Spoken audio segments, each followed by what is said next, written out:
The Netherlands, Orange, the Dutch, they've gone and done it again. No, that blimming German professor, you bloody nitwit. Oh my God, he gave the Dutch nation, the Netherlands, he gave them hope, false hope, it looks like now. All they had to do was submit that knockout round application form, and it was done. But some nitwit took the group stage form instead. Remember the Orange from the group stage? The team that racked up goals like they were shopping during a Black Friday sale. The team that pressed with purpose. The team that attacked with swagger. The team. Just take it in. This is the team that I'm talking about. The team that had every opponent wondering where the next wave was coming from. That team. People weren't talking if the Netherlands could go deep in this tournament. They were asking that beautiful question, who was actually going to stop them? Because after decades, it seems, of playing some of the most beautiful football that the world has ever seen, this finally felt different. Let me take you back. Cue that music. 1974. Johan Cruyff. He changed football forever. But the World Cup slipped away in that final. The ones watching this World Cup weren't even alive. We were in our dad's bum bags, for Christ's sake, when this happened. And then 1978, back again the Dutch were. Another final. Another silver medal, though. Not a World Cup winners medal, another silver medal. And then 2010. Oh, it feels like it was yesterday when I was watching this match. Ian, Robin and Co, Van Persie, Snyder, they were all in that team. But 99% of that journey was on buffer mode using the internet speeds of that time until Andres Iniesta, the man, the villain of the early 2000s that actually broke those Dutch hearts in extra time. Three World Cup finals, three silver medals, and zero stars above the badge. Sad. Just take in a moment. Just think about that. A nation. mm, For over half a century, Dutch football has produced artists. Artists, I say, but never the masterpiece that mattered the most. That cup, that beautiful trophy.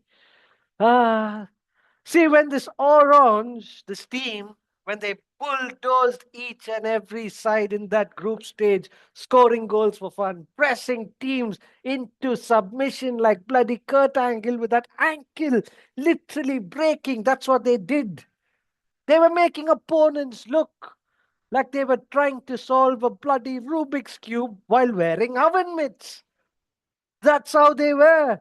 And that's why my expression right now, people weren't just dreaming of another deep dream run. They genuinely believed that this was the generation that was finally going to bury 50 years of World Cup ghosts, not just for themselves, but for Cruyff, Van Basten, for Schneider, for Robin, for every Dutch side that came within touching distance, and somehow they still walk away empty handed. Like I mentioned, that nitwit of a German economist slash professor predicted with his damn economy models that this was the tournament that they were going to get it done.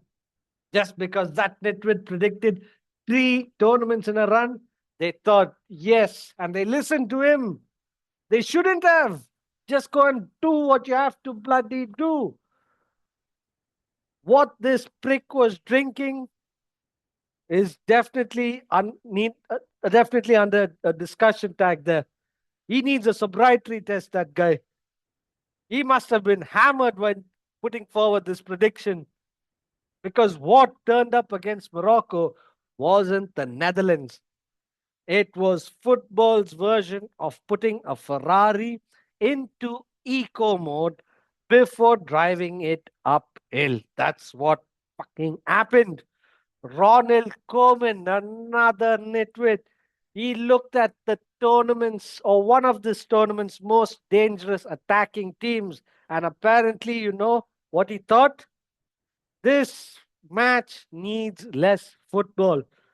That fearless football that terrified Sweden and Tunisia, that managed to put Japan on the ropes, that all that fucking vanished. It disappeared. It was like Thanos snapping his finger. It disappeared. It was dust, fairy dust. That relentless pressing, fucking gone. The movement, gone. The swagger, gone.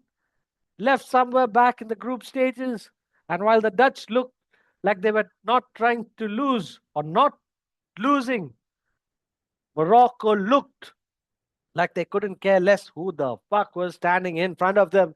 The Atlas Lions, they played with absolute conviction, no fear, no hesitation. Their balls were the size of coconuts when they took this field. They had no respect for bloody reputations, just that attitude. Your badge doesn't score goals today. Forget butterflies. These guys were and are those guys who said, the big middle finger to everyone. What nerves? What nerves? Those testes that they brought were huge. Morocco, they actually looked like the more dangerous side in this game for long stretches. For long, long stretches. I pity poor Bart Verbruggen. He was called into action more than once to keep the Dutch alive. Morocco refused to be intimidated. They refused. But then, in the 72nd minute, the moment everyone expected finally arrived. A sweeping Dutch counterattack. Trizencio Summerfield burst forward, slipped that perfect ball through. Actually, he didn't slip it through. He slipped, and the ball went through. It went through to Cody Gakpo. Gakpo buried it. He buried it. He immediately burst into tears, this boy, and for a good reason. Not just because he'd scored in the World Cup knockout game, no, but because only days earlier, he and his partner had tragically lost their unborn kid. My heart goes out to them. Cody Gakpo, don't worry, man. This is just a game, but you gave it your all. Don't worry.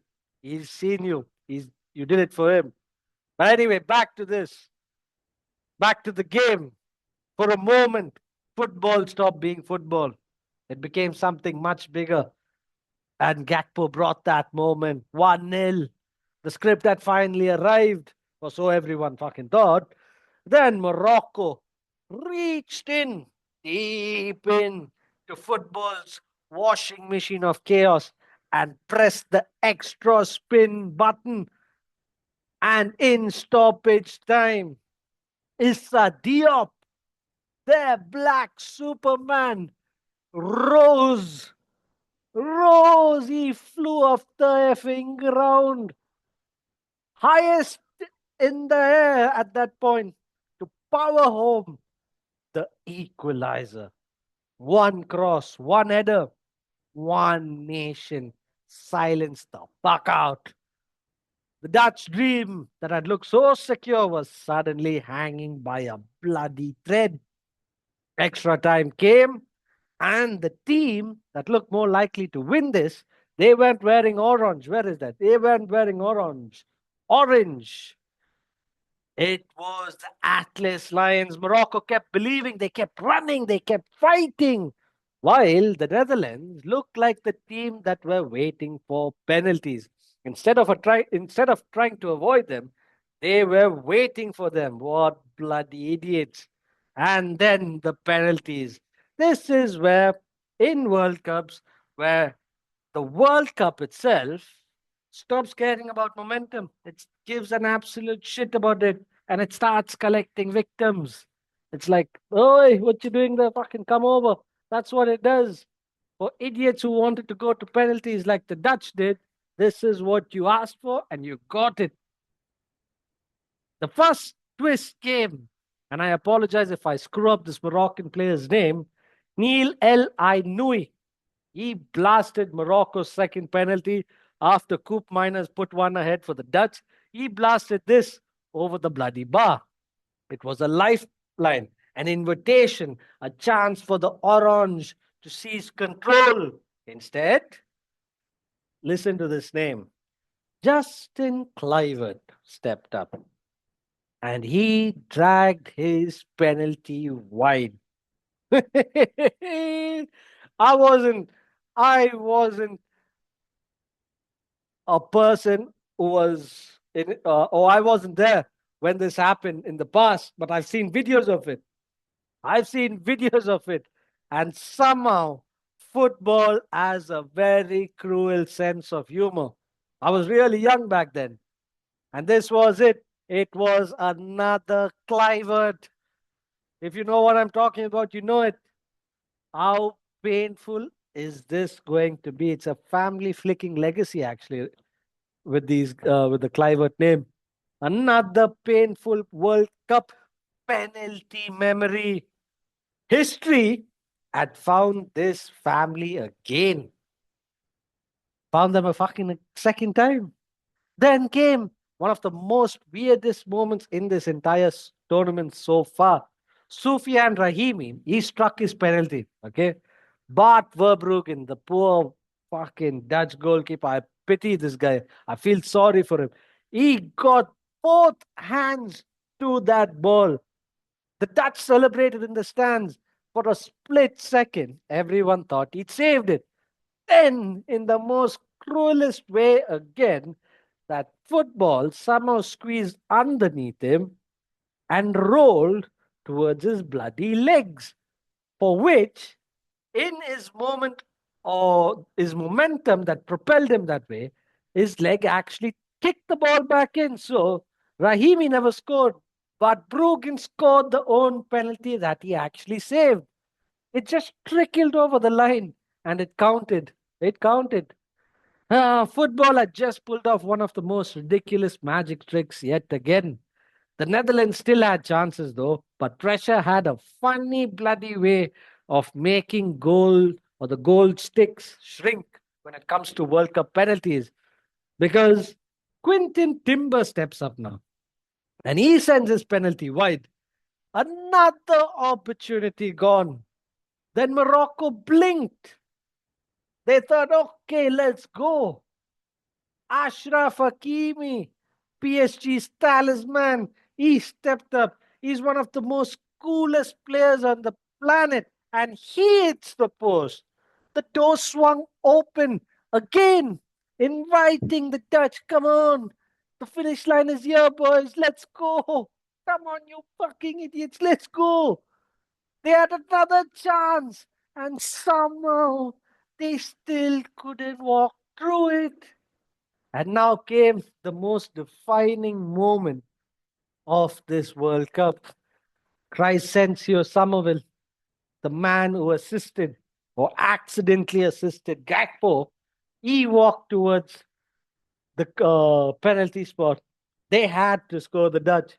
But Yassine Bono, where is he? There, the guy in the background, the number one between the sticks for the Atlas Lions. He guessed correctly. He played some mind games though, between the sticks. The guy, if you watch the penalty shootouts, he played some mind games. He dived and produced a save that shattered an entire nation's dream. He's on everyone's hit list right now in the Netherlands. One save, one eruption, and one nation dancing.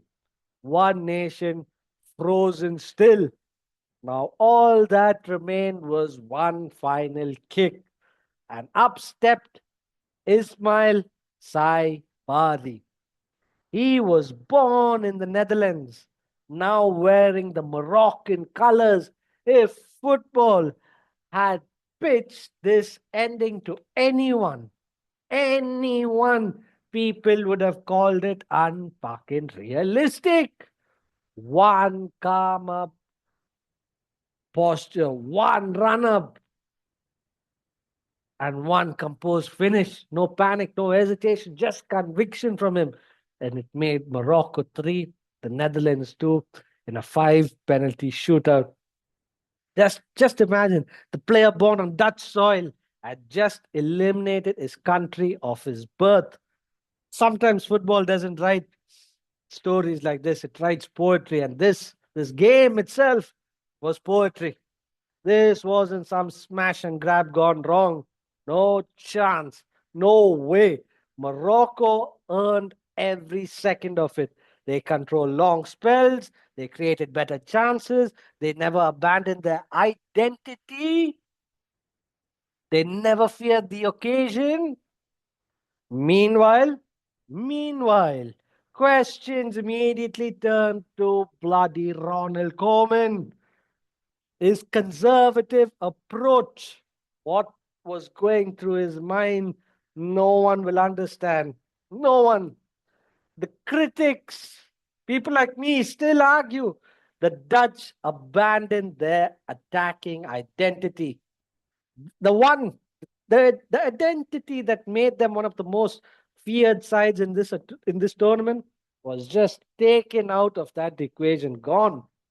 The orange, orange army, the Dutch, they arrived looking like the blockbuster everyone had been waiting for. Instead, they got cancelled after the opening knockout round.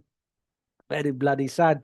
And Morocco, they've reminded the world that 2022, remember that year?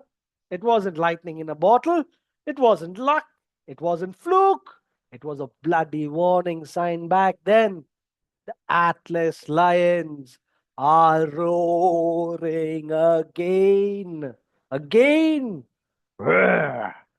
And somewhere in the round of 16 draw, every remaining nation is quietly hoping and praying. Fucking someone else stop them. We can't. We can't. Someone else stop them. So, Morocco, well done. The Dutch, fucking hell, you idiots. Seriously. But see you in 2030, and hopefully then. But Morocco, congratulations, well done. The round of 16. And if you've made it through this entire video, thank you so much. Like, subscribe, share, comment, leave your 5 cents. I'll try to get in my comments as well. Thank you so much. Look forward to the next video. Bye-bye.